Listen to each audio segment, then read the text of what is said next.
여러분은 죽음을 예고하는 꿈이 정말로 존재한다고 믿으십니까?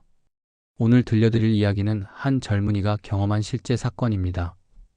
25살 대학생이었던 박영준 씨는 평범하고 밝은 성격의 청년이었습니다. 졸업을 앞두고 있었고 친구들도 많았으며 앞날에 대한 희망으로 가득했습니다. 그런 그에게 어느 날부터 이상한 꿈이 찾아오기 시작했습니다. 꿈속에서 백발의 할머니가 나타나 그를 부르는 것이었습니다. 어둡고 깊은 강가에서 손짓하며 함께 가자고 말하는 할머니의 모습은 무섭지만 동시에 낯설지 않았습니다. 처음에는 단순한 악몽이라고 생각했지만 꿈은 날마다 반복되었고 점점 더 생생해졌습니다. 그리고 마침내 할머니는 영준에게 정확한 날짜까지 알려주었습니다. 이것은 그저 꿈에 불과했을까요? 아니면 저승에서 온 진짜 부름이었을까요? 지금부터 들려드릴 이야기는 믿기 어려울 수도 있지만 실제로 일어난 일입니다. 죽음을 예고하는 꿈과 그 꿈이 현실이 된 충격적인 사건, 그 모든 것을 지금 시작하겠습니다. 죽음을 앞둔 사람들이 경험하는 신비로운 현상 중 하나가 바로 누군가에게 불려가는 꿈입니다. 이런 꿈은 단순한 악몽과는 차원이 다릅니다. 꿈속에서 돌아가신 가족이나 친지가 나타나 함께 가자고 부르는 것이지요. 특히 생전에 각별했던 관계일수록 이런 현상이 더욱 강하게 나타난다고 합니다. 무속에서는 이를 저승길 인도 또는 접신의 꿈이라고 부릅니다. 저승에 있는 조상의 영혼이 산 사람을 데리러 오는 현상이라는 것입니다. 많은 사람들이 이를 미신이라고 치부하지만 실제로 이런 꿈을 꾼 후 정말로 사망에 이르는 사례들이 계속해서 보고되고 있습니다. 오늘 들려드릴 이야기의 주인공도 바로 이런 꿈을 반복적으로 경험했습니다. 그리고 그 꿈은 단순한 상상이 아니라 현실로 이어졌습니다. 이 사건을 통해 우리는 보이지 않는 세계와 현실 사이의 경계가 생각보다 얇을 수도 있다는 것을 깨닫게 됩니다. 박영준이라는 이름의 이 젊은이는 서울에서 생활하던 25살 대학생이었습니다. 경영학과 4학년으로 졸업을 불과 몇 달 앞두고 있었지요. 평범하면서도 밝은 성격의 소유자였던 영준은 주변 사람들에게 인기가 많았습니다. 친구들과 어울리기를 좋아했고 대인관계에서 특별한 문제를 보인 적이 없었습니다. 성실한 학생이었고 미래에 대한 계획도 뚜렷했습니다. 졸업 후에는 대기업 입사를 준비하고 있었고 연인과의 관계도 안정적이었습니다. 누가 봐도 앞으로 펼쳐질 밝은 미래를 기대할 만한 청년이었지요. 가족 관계 역시 원만했습니다. 부모님은 맞벌이를 하셨고 영준은 어릴 때부터 할머니 손에서 자랐습니다. 할머니와는 특별한 정이 있었는데 부모님이 바쁠 때마다 할머니가 영준을 돌봐주셨기 때문입니다. 할머니는 영준을 무척 아꼈고 영준 역시 할머니를 친어머니처럼 따랐습니다. 하지만 영준이 고등학교 2학년이었을 때 할머니가 갑작스럽게 세상을 떠나셨습니다. 당시 영준은 가족 중에서 가장 크게 슬퍼했습니다. 한동안 식음을 전폐하며 할머니의 죽음을 받아들이지 못했지요. 시간이 지나면서 영준은 다시 평범한 일상으로 돌아왔지만 할머니에 대한 그리움은 마음 깊은 곳에 계속 남아 있었습니다. 그런 영준에게는 자살이나 사고의 위험을 암시하는 전조가 전혀 없었습니다. 우울증이나 정신적인 문제도 없었고 경제적인 어려움이나 인간관계의 갈등도 없었습니다.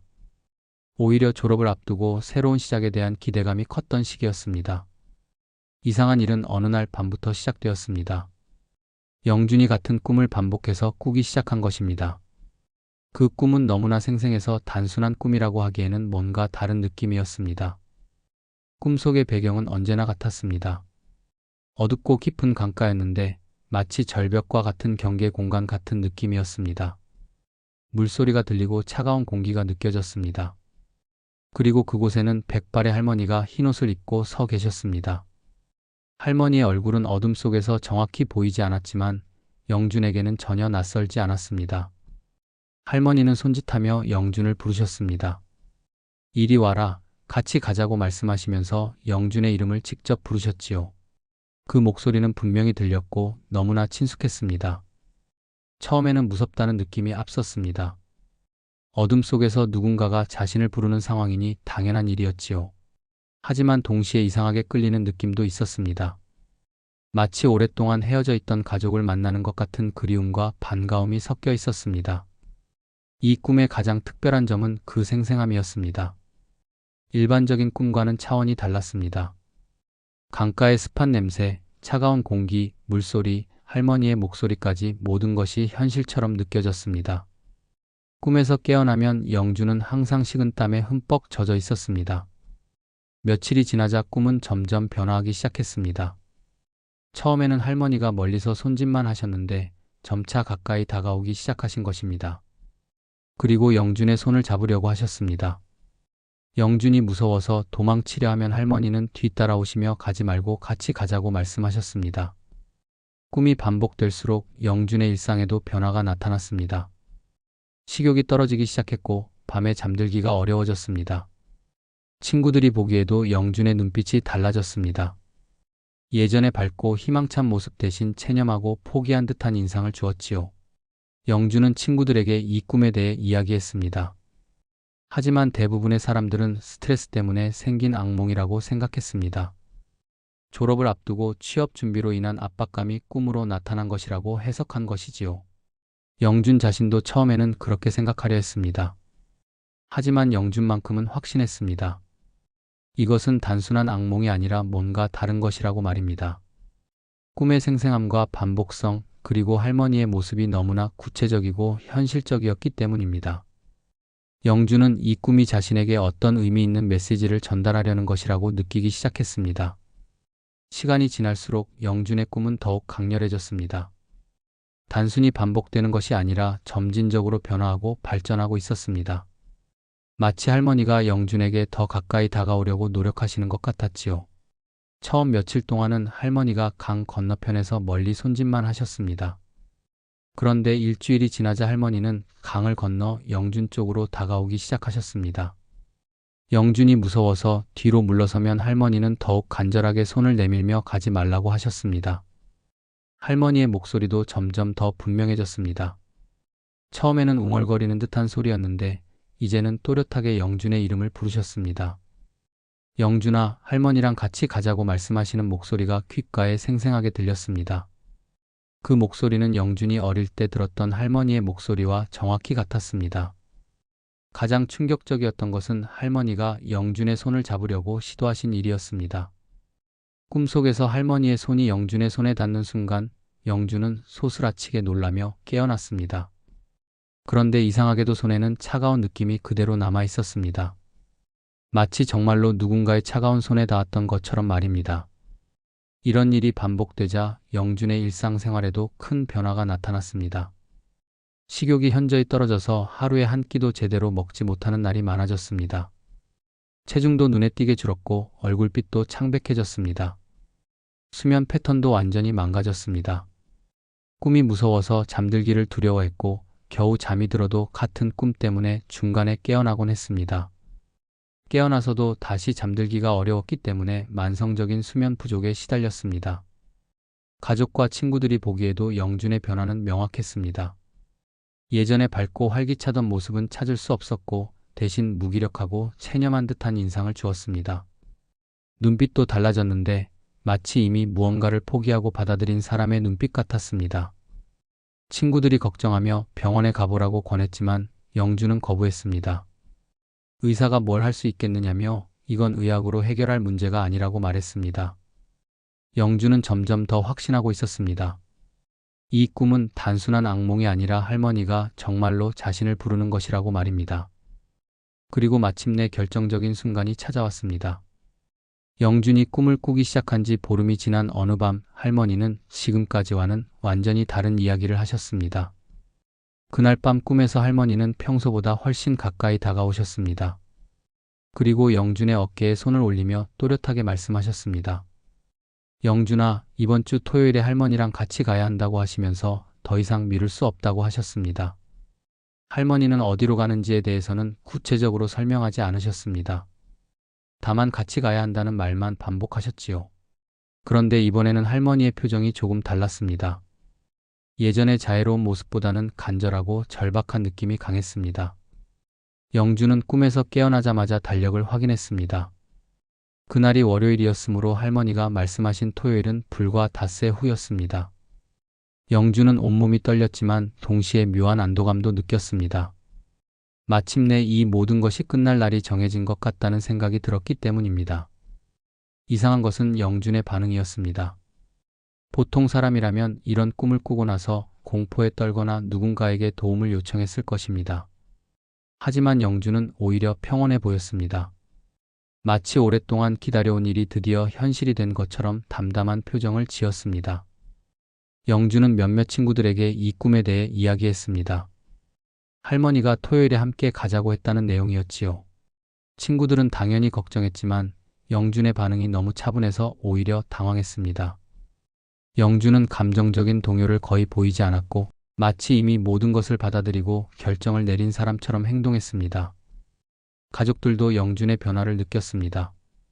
어머니가 걱정하며 무슨 일이냐고 물었지만 영준은 별일 아니라며 대충 넘어갔습니다. 다만 평소보다 가족들에게 더 다정하게 대했고 특히 부모님께 고마움을 표현하는 일이 많아졌습니다. 그 주 내내 영준은 이상한 행동을 보였습니다.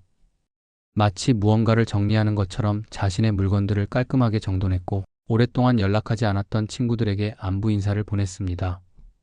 하지만 이 모든 것을 매우 자연스럽게 해서 주변 사람들은 특별한 의미를 느끼지 못했습니다. 목요일 밤 영준은 마지막으로 할머니 꿈을 꾸었습니다. 이번에는 할머니가 환하게 웃으시며 토요일을 잊지 말라고 하셨습니다. 그리고 혼자 오라고 당부하셨습니다. 다른 사람들과 함께 오면 안 된다고 하시면서 영준만 오면 된다고 말씀하셨습니다. 토요일 아침 영준은 평소보다 일찍 일어났습니다. 그리고 마치 중요한 약속이 있는 사람처럼 차분하게 준비를 했습니다. 세수를 하고 깨끗한 옷으로 갈아입었으며 머리도 단정하게 빗었습니다. 가족들이 보기에 영준의 모습은 이상했습니다. 불안하거나 초조해하는 기색은 전혀 없었고 오히려 무언가를 기다리는 사람처럼 담담했습니다. 마치 오랫동안 계획해온 일을 드디어 실행에 옮기는 것 같은 느낌이었지요. 아침을 먹으면서도 영준은 평소와 다름없이 가족들과 대화했습니다. 특별히 작별 인사를 하거나 의미심장한 말을 하지도 않았습니다. 다만 부모님께 그동안 고마웠다는 말을 자연스럽게 했을 뿐이었습니다. 오전 시간을 집에서 보내던 영준은 점심 무렵이 되자 갑자기 움직이기 시작했습니다. 휴대폰을 들고 누군가와 통화하는 듯한 모습을 보였는데 실제로는 아무도 전화를 걸어오지 않았습니다. 하지만 영준은 분명히 누군가와 대화하는 것처럼 고개를 끄덕이며 알겠다고 대답했습니다. 그리고 나서 영준은 가장 친한 친구에게 전화를 걸었습니다. 잠깐 나갔다 오겠다고 말하면서 할머니가 혼자 오라고 하셨다는 말을 덧붙였습니다. 친구는 무슨 소리냐고 물었지만 영준은 이미 전화를 끊은 상태였습니다. 영준은 집에서 나서면서 어머니께 잠깐 다녀오겠다고 말했습니다. 어머니가 어디 가느냐고 묻자 영준은 할머니를 만나러 간다고 대답했습니다. 어머니는 할머니가 돌아가신 지 오래됐는데 무슨 소리냐고 했지만 영준은 이미 문 밖으로 나가고 있었습니다. 이때부터 영준의 행방이 묘연해졌습니다. 친구들이나 가족들이 휴대폰으로 연락을 시도했지만 받지 않았습니다. 오후 내내 어디에 있는지 무엇을 하고 있는지 아무도 알 수 없었습니다. 저녁이 되어서야 영준의 행적이 드러났습니다. 그런데 그것은 누구도 예상하지 못했던 최악의 소식이었습니다. 영준이 서울 외곽의 한 다리에서 교통사고를 당했다는 연락이 온 것입니다. 사고는 오후 5시경에 발생했습니다. 영준이 운전하던 승용차가 다리 위에서 갑자기 난간을 들이받고 강으로 추락한 것이었습니다. 목격자들의 증언에 따르면 영준은 사고 직전까지 누군가와 대화하는 듯한 모습을 보였다고 합니다. 고개를 옆으로 돌리며 무언가 대답하는 것 같았는데 차량 안에는 영준 혼자뿐이었습니다. 더욱 이상한 것은 브레이크 흔적이 전혀 없었다는 점이었습니다. 경찰은 마치 의도적으로 핸들을 꺾은 것처럼 보인다고 발표했습니다. 사고가 아니라 고의적인 행동이었을 가능성이 높다는 것이었지요. 그리고 영준의 휴대폰에서 마지막 문자 메시지가 발견되었습니다. 할머니 말씀이 맞았다. 오늘이 그날이었다. 미안해라는 내용이었습니다. 영준은 이미 그날을 알고 있었고 그 부름에 응했던 것입니다. 그날 오후 5시 서울 외곽 한강을 가로지르는 다리에서 믿기 어려운 일이 벌어졌습니다.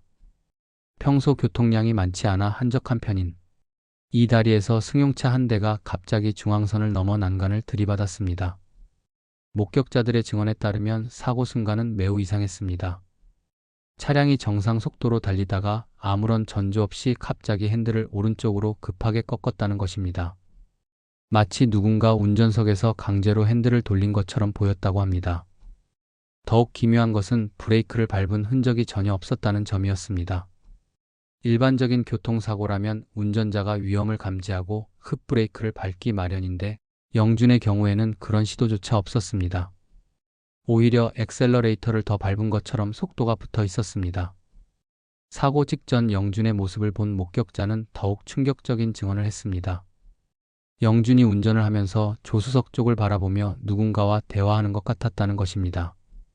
고개를 돌리고 입을 움직이며 무언가 대답하는 듯한 모습이었는데 차량 안에는 분명히 영준 혼자뿐이었습니다. 한 목격자는 이렇게 말했습니다. 운전자가 옆자리에 있는 사람에게 알겠다는 듯이 고개를 끄덕이는 것을 보았다고 했습니다. 그런데 조수석은 완전히 비어 있었다는 것이지요. 승용차는 콘크리트 난간을 뚫고 강으로 추락했습니다. 차량이 물에 빠지는 소리를 들은 사람들이 급히 신고했고 소방서와 경찰이 출동했습니다. 하지만 구조 작업은 쉽지 않았습니다. 물의 깊이가 상당했고 차량이 완전히 잠겨버렸기 때문입니다. 1시간여의 수색 끝에 영준이 발견되었지만 이미 의식을 잃은 상태였습니다. 병원으로 급히 이송되었지만 끝내 의식을 회복하지 못하고 그날 밤 사망했습니다. 의사는 익사와 충격으로 인한 다발성 외상이 사인이라고 발표했습니다. 경찰은 사건을 정밀 조사했습니다. 차량에 기계적 결함은 없었고 영준의 혈액에서도 술이나 약물은 검출되지 않았습니다. 모든 조건이 정상이었는데도 이런 사고가 발생한 것이 의아했습니다. 사고 조사 과정에서 영준의 휴대폰이 회수되었습니다. 물에 젖어 손상되었지만 다행히 데이터를 복구할 수 있었습니다. 그리고 그 안에서 충격적인 메시지가 발견되었습니다. 사고 발생 불과 10분 전에 작성된 문자 메시지였습니다. 받는 사람은 없었고 그냥 메모장에 적힌 글이었습니다.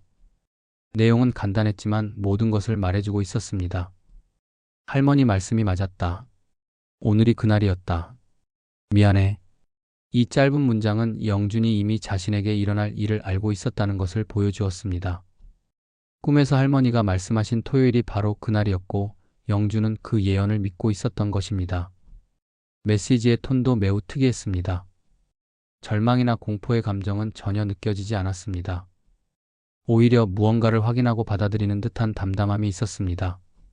마치 오랫동안 기다려온 약속 시간이 드디어 왔다는 것을 인정하는 것 같았습니다. 미안하다는 말도 의미심장했습니다.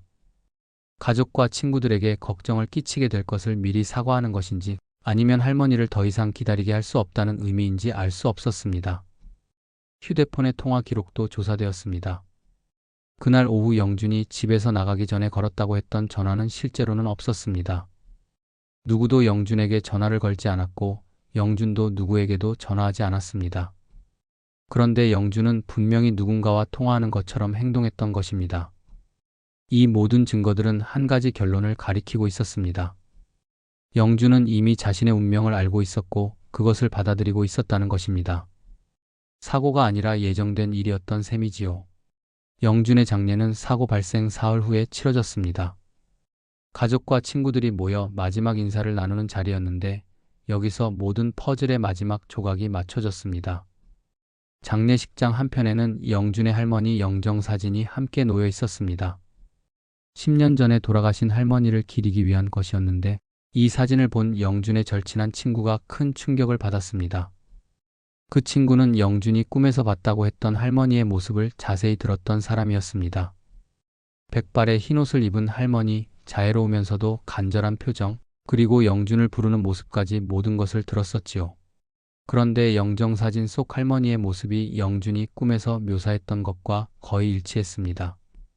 특히 할머니의 따뜻하면서도 의지가 강한 눈빛은 영준이 말했던 것과 정확히 같았습니다. 이는 단순한 우연으로 보기에는 너무나 구체적이고 정확했습니다. 더욱 놀라운 사실도 드러났습니다. 가족들의 증언에 따르면 영준은 어릴 때부터 할머니와 특별한 관계를 맺고 있었다는 것입니다. 부모님이 맞벌이를 하는 동안 할머니가 영준을 돌봐주셨는데 두 사람 사이의 정은 각별했습니다. 할머니는 영준을 친손자 이상으로 아꼈고 영준 역시 할머니를 어머니처럼 따랐습니다. 다른 가족들이 보기에도 할머니와 영준의 유대감은 남달랐습니다. 할머니는 생전에 영준이 자신의 생명보다 소중하다고 말씀하시곤 했습니다. 할머니가 돌아가셨을 때 영준의 슬픔은 극심했습니다. 장례식장에서 며칠 동안 할머니 곁을 떠나지 않았고 할머니가 묻힌 후에도 한동안 무덤가를 찾아가곤 했습니다. 시간이 지나면서 영준은 평범한 생활로 돌아갔지만 할머니에 대한 그리움은 마음 깊은 곳에 계속 남아 있었습니다.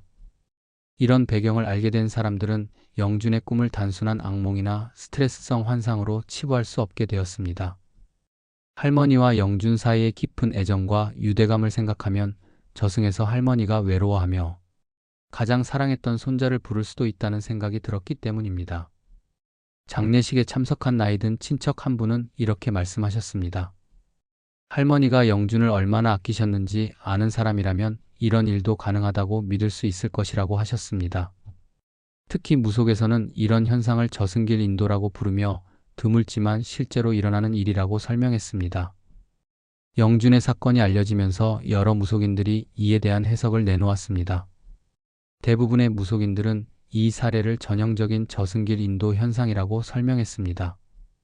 한 경험이 풍부한 무속인은 이렇게 설명했습니다. 저승길 인도란 돌아가신 조상의 영혼이 산 사람을 데리러 오는 현상이라고 했습니다.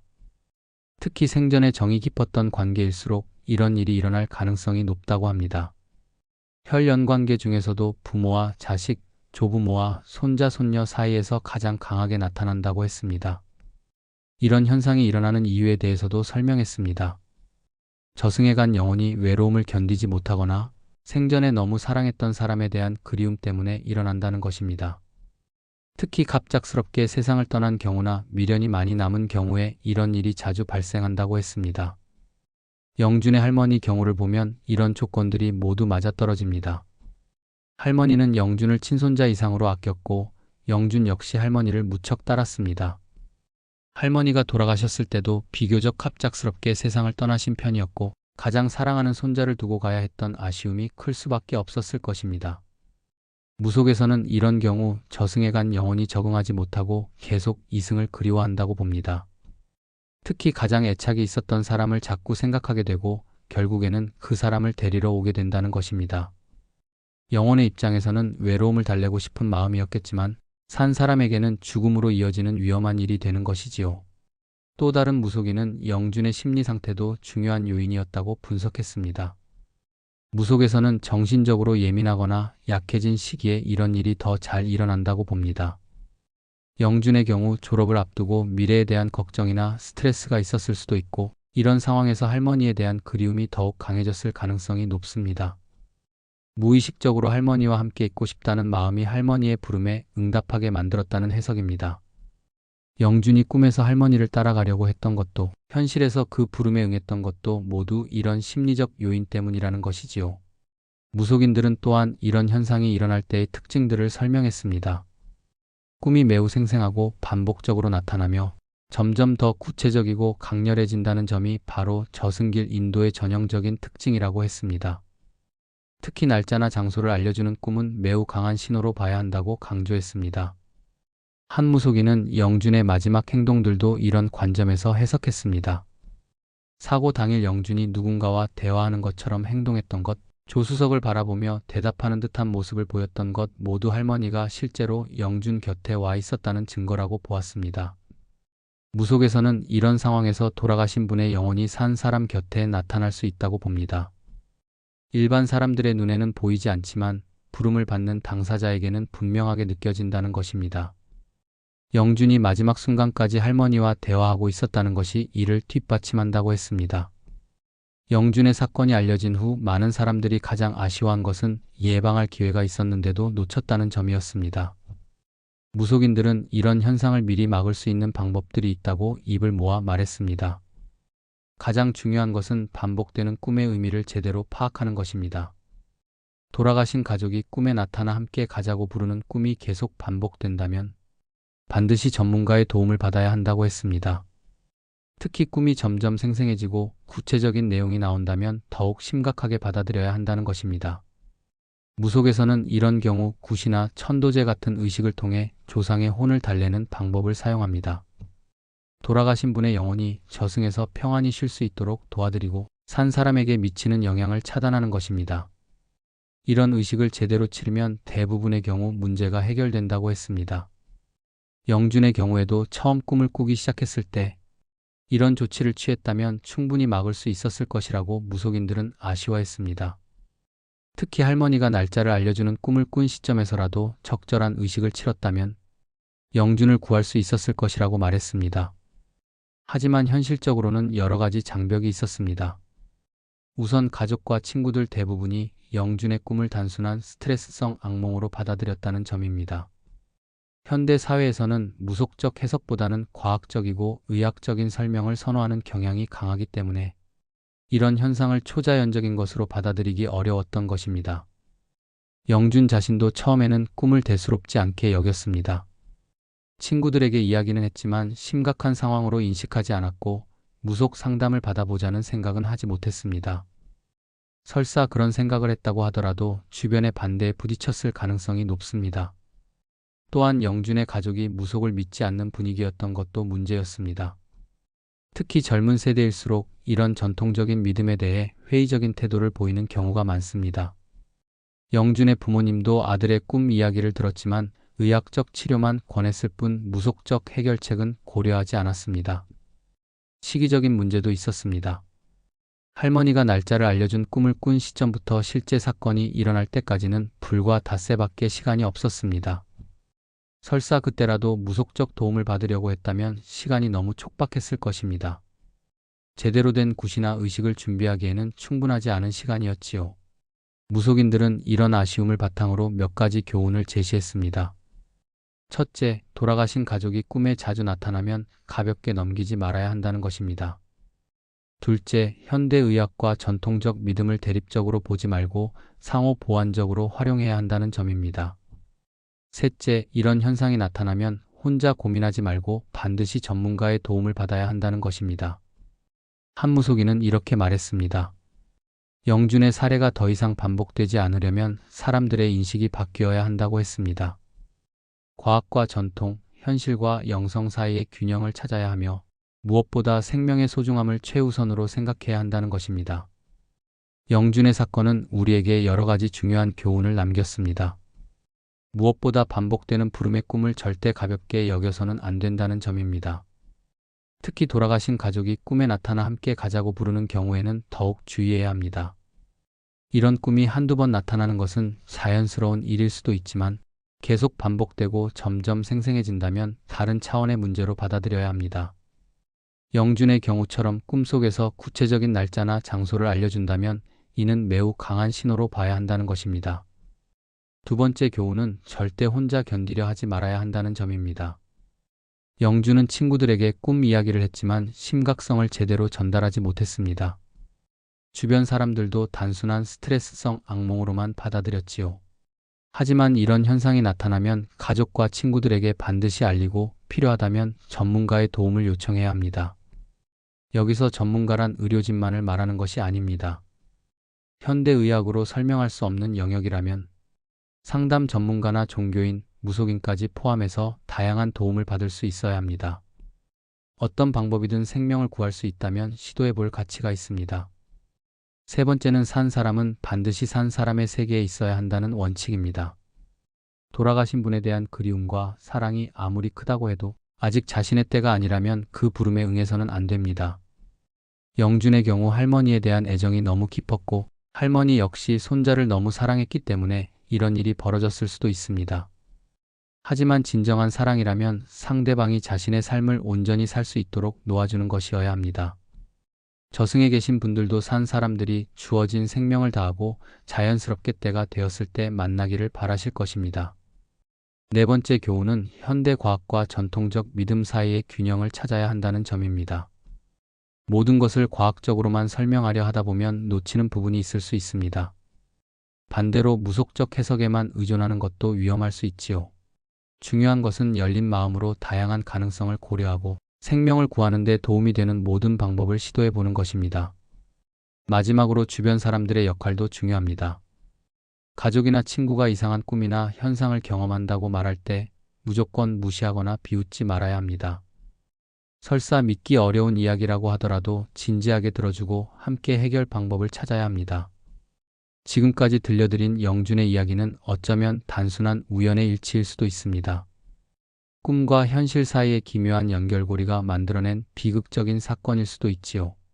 하지만 분명한 것은 이 사건이 우리에게 보이지 않는 세계의 존재와 그것이 인간의 정신과 선택에 미칠 수 있는 강력한 영향에 대해 다시 한번 생각해 보게 만든다는 것입니다. 우리가 살고 있는 현실 세계와 저승 사이의 경계는 생각보다 얇을 수도 있습니다. 사랑하는 사람을 잃은 슬픔, 그리운 마음, 그리고 만나고 싶은 간절함이 때로는 상상할 수 없는 방식으로 두 세계를 연결시킬 수도 있는 것입니다. 혹시 이 이야기를 듣고 계시는 분들 중에서 비슷한 꿈이나 경험을 하고 계신 분이 있다면 부디 혼자서 고민하지 마시기 바랍니다. 아무리 사소해 보이는 일이라도, 아무리 믿기 어려운 일이라도 주변 사람들에게 알리고 도움을 요청하십시오. 여러분의 생명보다 소중한 것은 이 세상에 없습니다. 또한 여러분 주변에 이런 이야기를 하는 사람이 있다면 절대 무시하거나 비웃지 마십시오. 진지하게 들어주시고 함께 해결책을 찾아주시기 바랍니다. 작은 관심과 도움이 누군가의 생명을 구할 수 있습니다. 영준은 25이라는 젊은 나이에 세상을 떠났습니다. 앞으로 펼쳐질 수많은 가능성과 희망을 모두 뒤로한 채 할머니의 부름에 응답했습니다. 이것이 진정 할머니가 바라셨던 일일까요? 아니면 서로에 대한 그리움이 만들어낸 안타까운 결과일까요? 우리는 영원히 그 답을 알 수 없을 것입니다. 다만 영준과 같은 일이 다시는 일어나지 않기를 바랄 뿐입니다. 산 사람은 주어진 생명을 소중히 여기며 자신의 삶을 온전히 살아가야 하고, 저승에 계신 분들은 사랑하는 사람들이 행복하게 살아가는 모습을 지켜보며 평안히 쉬셔야 할 것입니다. 영준의 이야기는 여기서 마무리됩니다. 이 이야기가 여러분에게 작은 경고와 깨달음이 되기를 바라며 무엇보다 생명의 소중함을 다시 한번 생각해보는 계기가 되기를 바랍니다. 오늘은 여기까지입니다. 시청해주셔서 감사합니다. 구독, 좋아요, 알림 설정은 큰 힘이 됩니다.